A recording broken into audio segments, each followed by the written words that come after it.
So pretty much when you have a community, we'll say that there is a commonality, right?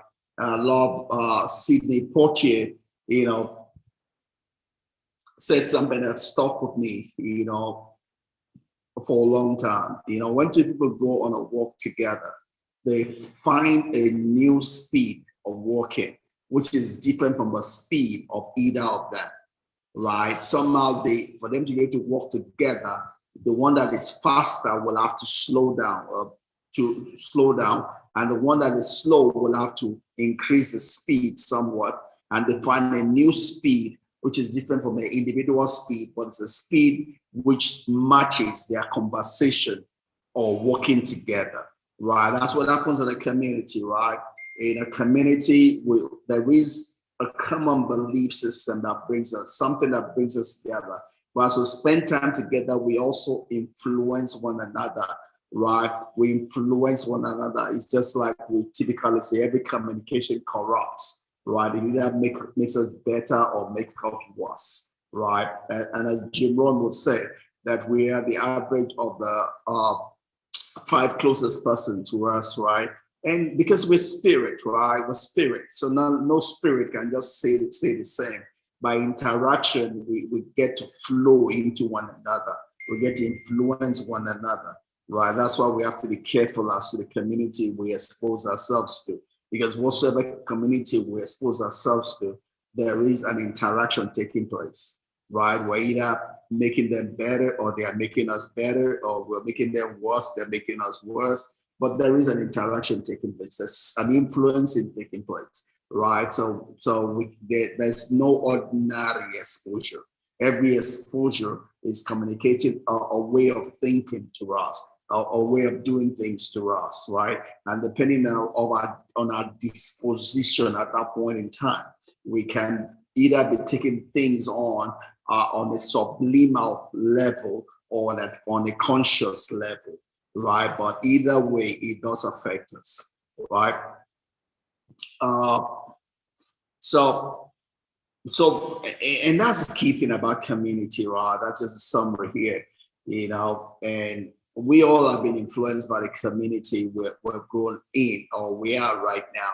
And in some sense, it's affected our sense of money, our money imprint, right? For me, I came to faith early on in my life, you know, and I've been there the last 39 years. So I'm a church boy. I love to say I'm a church boy.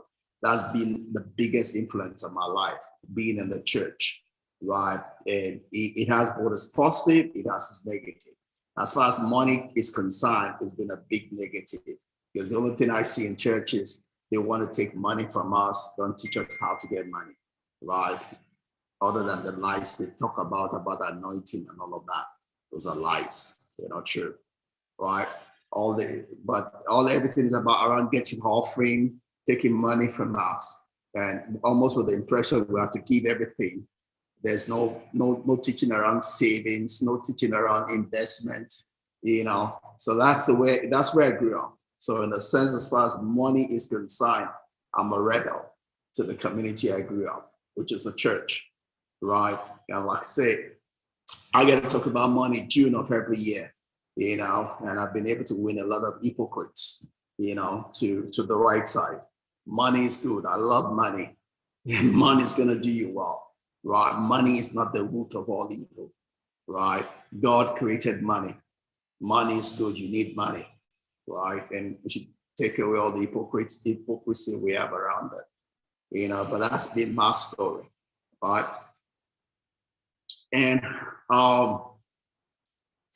so community could give us some limiting, you know, some limiting beliefs. Like I said, on my side, you know, a lot of people are limited by thinking that money is the root of all evil, not knowing that poverty is the root of all evil.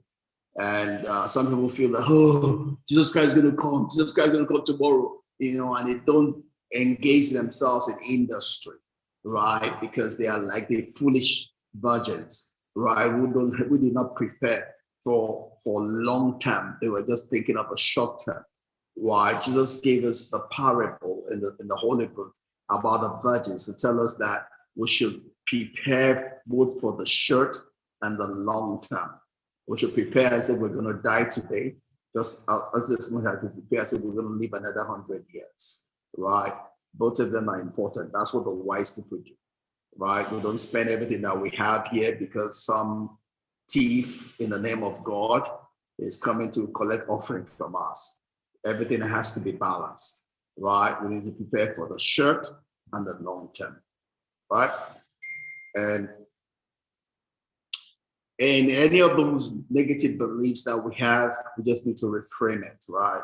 Any belief you've taken that is not working for you, it's not causing you to grow, doesn't need to take you through the 4-hour process that Martin recommends, right? We need to recognize that belief that's hindering my money growth process. I need to, see if it's serving me. Obviously, a negative belief will not serve me. So every negative belief we need to extract, and just release it with gratitude and take the positive and repeat it and reinforce it in our lives so it can give us the value that we need. I'm going to close.